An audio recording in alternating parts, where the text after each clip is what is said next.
좌우에 계신 분들과 인사하겠습니다. 잘 오셨습니다. 사랑합니다. 축복합니다. 선포하겠습니다. 예수님이 부활하셨습니다. 살아계셔서 당신과 함께하고 계십니다. 할렐루야. 언젠가 유치원에 다니는 자녀를 둔 어머니가 그 어린 자녀 때문에 교수님과 상담하는 영상을 보았습니다. 그 아이는 6살 된 미나라는 아주 예쁜 아이였는데요, 이 아이는 공주 드레스랑 그리고 왕관 쓰기를 아주 좋아했다고 합니다. 여기까지는 큰 문제가 없어 보이는데, 이게 문제는 뭐냐면 이 아이가 어디를 가든지 이 공주 드레스를 입으려고 한다는 것입니다. 체육 활동을 하던 밖에 놀러 나가던 심지어 한겨울에도 그 얇은 그 공주 드레스를 입고 나가려고 해서 그게 문제여서 이제 상담을 요청했던 것입니다. 자, 저희도 이 어릴 적에 두 딸아이를 키울 때를 생각을 해보면 비슷한 일들이 있었습니다. 햇빛이 쨍쨍 나는 한여름에 털장화 신고 어린이집 가겠다고 할 때도 있었고요, 또 한겨울에 내복만 입고 또 잠옷만 입고 어린이집 가겠다고 해서 곤란스러울 때가 있었습니다. 그런데 가만 둘러보면 저희 집 아이들만 그런 것이 아니라는 것이죠. 어떤 아이들도요, 어린이집에 갈 때 한여름에 겨울 코트 입고 가겠다고 얘기할 때도 있고, 또 추운 겨울에 여름옷 입고 가겠다고 하는 아이들도 있습니다. 여러분, 이럴 때 어떻게 하면 좋을까요? 이 발달 특성상 자기 기호가 생성이 되고 자기 주관이 뚜렷해지고 있는 아이들이 여러분 고집 부리면서 계절에 안 맞는 옷 입고 가겠다고 하는 것을 말리는 것이 여러분 이게 쉽지 않은 일입니다. 그래서 저희 부부는 한여름에 겨울에 털장화 신고 어린이집 가도록 내버려 두었습니다. 한여름에 한겨울에 잠옷만 입고 내복만 입고 어린이집 가도록 내버려 두었습니다. 여러분, 한여름에 털장화 신고 또 한겨울에 내복이나 잠옷만 입고 어린이집에 가게 되면 어떻게 될까요? 길에 가던 사람들이 다 쳐다보겠죠. 자, 그런데 그렇게 그냥 하도록 내버려 두었습니다. 왜냐하면 앞서 말씀드린 것처럼 그 아이들의 그때의 고집을 꺾기가 쉽지 않기 때문인 것이죠. 자, 그러면 그렇게 계절에 안 맞는 옷과 신발을 신고 어린이집 다녀오면 어떻게 될까요? 다시는 그렇게 하지 않습니다. 왜냐하면 다른 사람들의 반응을 보면서 그게 이상하다라는 것을 스스로 깨닫게 되기 때문인 것이죠. 성도 여러분, 너무 위험하지만 않는다면 여러분, 때로 아이들이 하고자 하는 대로 그냥 내버려 두는 것이 최고의 가르침이자 교육이 될 수가 있습니다. 여러분, 그런데 하나님께서 때로 우리를 그렇게 교육하실 때가 있어요. 우리가 하나님의 기준에 부합하지 않게 살아갈 때 징계하지 않으시고 우리를 내버려 두심으로 우리를 가르쳐 주실 때가 있습니다. 여러분, 그런 내용이 오늘 이 본문에 나오고 있습니다. 여러분, 이 오늘 본문의 이 내용들은 지난 몇 주간에 걸쳐서 살펴본 것처럼 이 바울과 바나바가 루스드라는 곳에 가서 선교했을 때에 있었던 일을 기록하고 있습니다. 자, 그런데 이 바울과 바나바가 앞서 거쳐왔던 이 비시디아 안디옥과 이고니온과에서 선교할 때랑 이 루스드라에 와서 선교할 때랑 다른 점이 한 가지가 있어요. 복음의 내용은 똑같은데 다른 점이 있습니다. 그게 뭐냐면 비시디아 안디옥과 이고니온에서는 유대인 회당에 들어가서 복음을 전했다라는 것입니다. 자, 그런데 루스드라에서는요, 유대인 회당이 없었던지 이 바울과 바나바가 그냥 공공장소에서 복음을 전했다라는 것이에요. 자, 그런데 이 공공장소에서 누구나 복음을 들을 수 있는 이 공공장소에서 복음을 전함으로 말미암아 여러분, 한 사람에게 놀라운 기적이 일어나게 돼요. 여러분, 그 사람이 누구였습니까? 태어나면서부터 걸어본 적이 없는 사람이었어요. 여러분, 만약에 바울과 바나바가 유대인 회당이라는 특정 장소에서 복음을 전했다면 여러분, 이 사람은 걸을 수 없기 때문에 여러분, 그 유대인 회당에 들어올 수 없었을 것이고 당연히 복음을 듣지 못했을 것이에요. 그런데 이 바울이 유대인 회당이 없어서 공공장소에서 복음을 전함으로 말미암아 이 걸어본 적이 없는 이 사람이 복음을 듣게 된 것입니다. 놀라운 것은 이 바울이 전한 이 복음을 듣고 이 사람 안에 구원 얻을 만한 믿음이 자라나게 됐다라는 거예요. 그리고 바울은 그 사람 안에 이 믿음, 구원 얻을 만한 믿음이 있다라는 것을 보고 그 믿음을 보고 선포하죠. 일어나 걸으라. 그러자 이 사람이 즉시 일어나 걷게 되었습니다. 기적이 일어나게 된 것이에요. 여러분, 이 기적의 현장을 지켜봤던 사람들은요, 루스드라 사람들은요, 이 바나바를 제우스로, 그리고 바울을 헤르메스로 생각하면서 섬기려고 했습니다. 여러분, 루스드라 사람들이 갑자기 이 바나바와 바울, 이 기적을 일으키는 것을 보고 이 제우스와 헤르메스라는 신을 떠올렸던 이유가 무엇이었습니까? 그들에게 내려오던 전설 때문이었죠. 루스드라에는요, 아주 오래된 전설이 있었던 거예요. 이 제우스 신과 헤르메스 신이 사람의 모습으로 루스드라를 방문했는데 그때에 필레몬과 비우키우스 이 두 부부 외에는요, 여러분 어느 누구도 환대해 주지 않은 거예요. 그래서 이에 열받은 제우스와 헤르메스가 홍수를 루스드라에 내려서 두 사람을 제외하고 모두 홍수로 쓸어가 버렸다라는 이 심판의 전설이 루스드라에 내려오고 있었던 거예요. 자, 그런데 여러분, 이 바울이 도저히 걸을 수 없는 사람을 일으켜 세우는 기적을 일으키자 사람들은 그 전설을 떠올린 거예요. 와, 다시 제우스랑 헤르메스가 인간의 모습으로 나타난 것이구나. 그래서 어떻게 합니까? 루스드라 사람들은 전설 속에 이 실수를 반복하지 않기 위해서 즉시로 이 제우스의 산당을 섬기던 제사장을 불러가지고 이 바나바와 바울에게 황소를 바치고 그리고 꽃다발을 바치면서 신에게 드리는 제사를 드리려고 했던 것이에요. 자, 그러자 이 바울이 어떻게 합니까? 바울이요, 옷을 찢었어요. 여러분, 유대인들이 옷을 찢는 건요, 하나님을 모독하는 소리를 들었을 때에 옷을 찢었어요. 그냥 바울은 옷을 찢음으로 말미암아 지금 이들이 하는 행동이 하나님을 모독하는 것이라는 것을 드러내고 있는 거예요. 그리고 또 어떻게 했느냐? 소리를 질렀어요.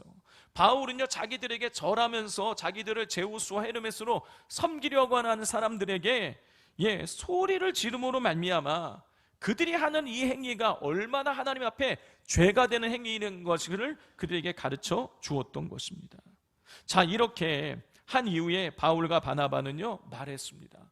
우리는 당신들과 똑같은 성정을 가진 사람이다. 우리는 신이 아니라는 거예요. 우리는 당신들과 똑같은 사람이다. 이렇게 말함으로 더 이상 자기들에게 자기들을 신으로 추앙하지 못하도록 그렇게 막았습니다. 그리고 난 이후에 어떻게 했느냐? 바울과 바나바는요, 자기들이 루스드라에 와서 복음을 전하는 이유를 두 가지로 설명을 했습니다. 우리 15절을 같이 한번 읽어보겠습니다. 이르되 여러분이여 어찌하여 이런 일을 하느냐? 우리도 여러분과 같은 성정을 가진 사람이라. 여러분에게 복음을 전하는 것은 이런 헛된 일을 버리고 천지와 바다와 그 가운데 만물을 지으시고. 바울은 자신이 복음을 전하는 이유가 첫 번째, 헛된 일을 버리게 만들기 위함임을 밝히었습니다. 여러분, 여기서 헛된 일이라는 것은 제우스와 헤르메스를 비롯한 여러 우상들을 섬기는 일을 말하는 거예요. 자, 그리고 두 번째, 바울은 자신이 복음을 전하는 이유가 천지와 바다와 그 가운데 만물을 지으신 살아계신 하나님께로 돌아오게 만들기 위해서라는 사실을 밝힙니다. 여러분, 이렇게 바울은요, 루스드라 사람들에게 헛된 일을 버리고 하나님께 돌아오게 만들기 위해서라고 복음을 전하는 일을 밝힘으로 말미암아 지금 자기들을 신이라고 생각하고 자기들에게 주목하고 있는 이 루스드라 사람들의 시선과 관심을 자연스럽게 지금 하나님께 돌리고 있는 거예요. 자, 그러고 난 이후에 바울은 하나님에 대해서 말하기 시작합니다. 우리 16절을 같이 한번 읽어보겠습니다. 하나님이 지나간 세대에는 모든 민족으로 자기들의 길들을 가게 방임하셨으나, 바울은요, 하나님을 알지 못한 채 우상을 숭배하며 살아왔던 루스드라 사람들에게 하나님이 지나간 세대에는 모든 민족으로 자기들의 길을 가게 방임하셨다라고 이렇게 선포합니다. 자기들의 길을 가게 방임하셨다. 여러분, 여기서 이 방임으로 번역된 에이아센이라는 단어의 뜻이 뭐냐면 내버려 두다, 허락하다, 이런 뜻이에요.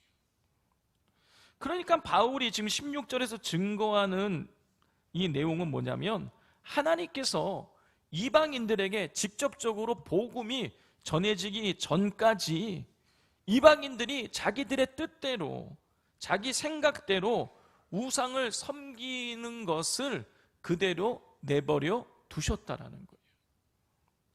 하나님께서 이방인들이 죄 짓는 것을 그냥 내버려 두셨다라는 것은요, 이방인들에 대한 즉각적인 심판을 유보하셨다라는 뜻인 거예요.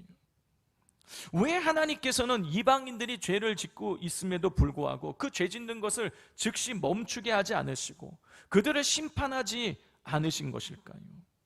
여러분, 그 이유는 하나님께서 인간의 자유를 존중하시기 때문인 것입니다. 성도 여러분, 인간은 하나님께서 프로그래밍한 대로 움직이는 로봇가 아니에요. 하나님께서는 인간에게 스스로 판단하고 결정할 수 있는 자유의지를 주셨습니다. 여러분, 아담과 하와를 보십시오. 여러분, 아담과 하와가 여러분 선악과를 스스로 결정하여서 그 선악과를 따먹었어요. 하나님이 그들이 따먹지 못하도록 간섭하셔서 막지 않으셨어요. 그들이 스스로 결정하여 그걸 따먹는 것을, 그 자유를 존중해 주셨어요. 그들의 행동에 개입하지 않으셨습니다.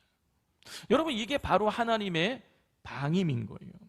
하나님께서는 방임을 통해서 인간의 자율적인 선택의 공간을 제공해 주고 계십니다. 그리고 인간은 하나님께서 제공하신 자율적인 이 선택의 공간에서 자유의지를 따라서 선을 택할 수도 있고 악을 택할 수도 있습니다.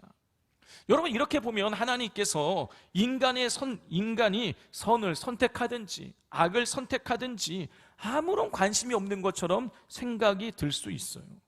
그리고 하나님께서 인간의 죄를 찬성하는 것처럼 보이기도 합니다. 그런데 그렇지 않습니다. 여러분, 우리 하나님은요, 우리 모든 사람이 구원에 이르기를 원하십니다. 디모데전서 2장 4절입니다. 하나님은 모든 사람이 구원을 받으며 진리를 아는 데에 이르기를 원하시느니라.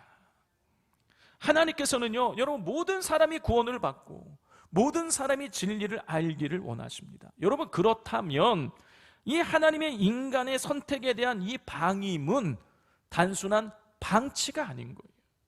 하나님의 방임은 인간이 자발적으로 하나님께 돌이켜 나오기를 원하시는 하나님의 기다림인 겁니다.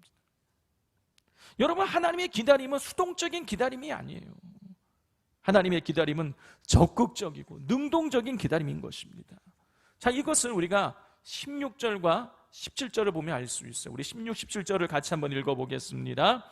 하나님이 지나간 세대에는 모든 민족으로 자기들의 길들을 가게 방임하셨으나 그러나 자기를 증언하지 아니하신 것이 아니니 곧 여러분에게 하늘로부터 비를 내리시며 결실기를 주시는 선한 일을 하사 음식과 기쁨으로 여러분의 마음에 만족하게 하셨느니라 하고, 바울은요, 루스드라 사람들에게 하나님께서 지나간 세대에는 모든 민족으로 자기들의 길을 가게 방임하셨다라고 16절에서 밝혀요. 그런데 17절에서 뭐라고 말하냐면, 그러나 자기를 증언하지 아니하신 것이 아니다라고 말하고 있습니다. 하나님께서 방임하실 때에 자기들이 원하는 길로 가도록 그렇게 방임하시는 것으로 끝난 것이 아니라 하나님께서 당신 자신을 그 자기가 원하는 길로 가고 있는 사람들에게 자기 자신을 드러내 보여주고 계셨다라는 거예요. 그러면 어떤 방법을 통해서 하나님께서 그 이방 민족들에게 자기 자신을 나타내 보여주셨느냐? 여러분 17절을 보면은요, 하나님께서 하늘로부터 비를 내리시고 결실기를 주시는 선한 일을 하셔서 음식과 기쁨으로 마음을 만족하게 하셨다고 증언하고 있어요. 성도 여러분, 하나님께서는요, 방임하시는 중에도 완전히 외면하지 않으셨어요. 하나님께서는 비를 내리시고 계절마다 곡식을 주시고 먹을 것을 열매를 맺게 하시고, 그래서 사람들 마음에 기쁨을 주심으로 당신의 존재를 사람들에게 나타내 보여주셨다라는 거예요. 성도 여러분, 인간은요, 하나님께서 당신 자신을 인간에게 열어서 보여주시기 전까지는 절대로 하나님을 알 수가 없어요. 인지할 수 없어요. 그런데 참으로 감사하게도 하나님께서 당신 자신을 우리에게 열어서 보여주셨습니다. 열어서 보여주셨다. 이걸 한자로 뭐라고 합니까? 계시하신 거예요. 하나님은요, 두 가지 방법을 통해서 당신 자신을 우리에게 계시해 주셨습니다. 첫 번째 방법이 이 17절에 나와 있는 자연 계시인 거예요. 하나님께서는요, 천지 만물을 창조하셨기에 여러분, 인간은 자연을 통해서 하나님을 발견할 수가 있습니다. 여러분, 미술을 하는 사람들은요, 여러분 유명한 화가의 이 누가 그린 그림이라고 이렇게 보여주지 않아도요, 그들의 이 색깔, 이 붓터치, 이것만 봐도 아, 이거 누가 그린 그림이야, 이렇게 금방 알 수 있는 거예요. 여러분, 하나님께서 천지 만물을 창조하셨어요. 하나님의 손길이 천지 만물 가운데 드러나고 있는 것입니다. 그러므로 인간은요, 이 자연을 통해서 하나님을 인지할 수 있어요. 그런데 이 자연을 통해서 하나님을 명확하게 인식하기란 여러분 그렇게 쉽지는 않습니다. 그래서 하나님께서 인간에게 당신 자신을 보다 명확하게 나타내 보여주기 위해서 특별 계시를 주셨어요. 그게 뭐냐면 바로 성경인 것입니다. 하나님의 인간이 인간의 언어로 하나님을 명확하게 인지할 수 있도록 하나님께서 성경이라는 특별 계시를 통해서 당신 자신을 명확하게 보여주셨어요. 그런데 여러분, 자연 계시를 통해서 하나님의 뜻을 전혀 또 알 수 없는 것은 아닌 것입니다. 성도 여러분, 하나님께서는 자신들이 원하는 대로 살아가는 사람들의 삶을 방임하는 것으로 끝나지 않으시고, 다른 한편으로는 당신 자신을 이 자연을 통해서 적극적으로 계시하고 계시는 거예요. 여러분, 그렇다면 하나님의 방임은 방치가 아닌 것입니다. 하나님의 방임은 수동적인 기다림이 아니라 사람들이 하나님께 돌이키기를 원하시는 적극적이고 능동적인 기다림인 것이에요. 여러분, 탕자의 비유를 아실 것입니다. 여러분, 아버지는요, 둘째 아들이 재산 가지고 나가서 허랑방탕하게 재산을 탕진하고 돌아오게 될 것을 알고 있었어요. 그럼에도 불구하고 아들이 재산을 요구할 때에 그거를 허락했습니다. 내버려 뒀어요. 자, 방임한 것이죠. 그렇지만 여러분, 아들이 나간 이후에 아버지는요, 아들이 돌아올 때까지 매일매일 아들이 돌아올 그 길을 계속 바라보고 있었던 거예요. 여러분, 성경을 읽어보면은요, 여러분 그 둘째 아들이, 짐당한 아들이 재산을 탕진하고 완전히 거짓골이 되어져서 돌아오는데, 저 멀리서 둘째 아들이 돌아오는데 아버지는요, 그 멀리 떨어진 돌아오고 있는 아들을 단박에 알아봐요. 거짓골을 하고 있기 때문에 사실 아들이 아버지가 아들을 알아보는 게 이거 쉬운 일이 아닌 거예요. 오히려 저 멀리서부터 아들이 아버지를 알아봐야 되는 거예요. 그런데 아버지가요, 그 거짓골을 하고 와서 몰골을 제대로 알아볼 수 없는 그 아들을 단방에 알아보고 달려가서 목을 끌어안고 입 맞추어 줍니다. 아들을 환대해 주는 거예요. 아버지는요, 아들을 자기가 하고 싶은 대로 방임한 것으로 끝난 것이 아니라 아들이 돌아오기를 적극적으로 기다리고 돌아오자 그를 환대해 주었어요. 이 탕자의 비유 속에 나오는 이 아버지의 모습이 바로 우리 하나님 아버지의 모습인 것입니다. 성도 여러분, 우리 하나님은요, 방임하는 것으로 끝나는 것이 아니라 적극적으로 기다리고 있어요. 그런데 어떠하십니까? 혹시 하나님 품을 떠나 내가 하고 싶은 대로 지금 살아가고 계시지는 않으십니까? 그런데 그렇게 하나님께서 내가 하고 싶은 대로 살아가고 있는데 나를 징계하지 않으니 이렇게 살아도 괜찮다라고 그렇게 생각하고 계시지는 않으십니까? 성도 여러분, 우리 하나님은 우리에 대하여 오래 참으심으로 우리 스스로 죄를 돌이켜 구원에 이르기를 원하시는 분이십니다. 뿐만 아니라 하나님께서는 자연을 통해서, 사람을 통해서, 양심을 통해서, 말씀을 통해서, 사건을 통해서 끊임없이 당신 자신을 우리에게 적극적으로 나타내주고 계시는 분이세요. 그러므로 내가 곁길 걷고 있는데 하나님께서 당장 벌을 내리지 않으시고 가만히 내버려 두고 계시다고 해서 여러분 죄를 정당하지 마시고 자연을 통해서, 양심을 통해서, 사람을 통해서, 성경을 통해서, 사건을 통해서 우리에게 다가오시는 하나님의 음성에 귀를 기울이시고 자발적으로 하나님께 돌이키실 수 있기를 바랍니다. 여러분, 이것이 이 하나님의 방임에 담겨 있는 깊은 의미입니다. 하나님의 방임은 방치나 포기가 아니라 우리를 돌이키기 위한 능동적인 기다림입니다. 그렇다면 방임하면서도 동시에 적극적으로 당신 자신을 계시하심으로 우리가 돌이키기를 원하시는 그 하나님께 우리가 어떻게 응답해야 할까요? 첫 번째는 그 하나님의 기다림을 우리가 기억해야 됩니다. 성도 여러분, 하나님께서 나의 죄에 대해서 즉시 심판하지 않으신다고 해서 괜찮은 줄로 착각해서는 안 됩니다. 하나님의 방임은 무관심이 아니라 우리에게 회개할 기회를 주시기 위한 사랑의 인내인 것이에요. 하나님의 방임은 죄를 방조하는 것이 아니라 회개하도록 인도하시는 하나님의 기다림입니다. 여러분, 그 하나님의 우리를 늘 기다리고 계시는 하나님의 기다림을 기억하실 수 있기를 바랍니다. 두 번째로 하나님의 말씀하시는 통로에 귀를 기울여야 됩니다.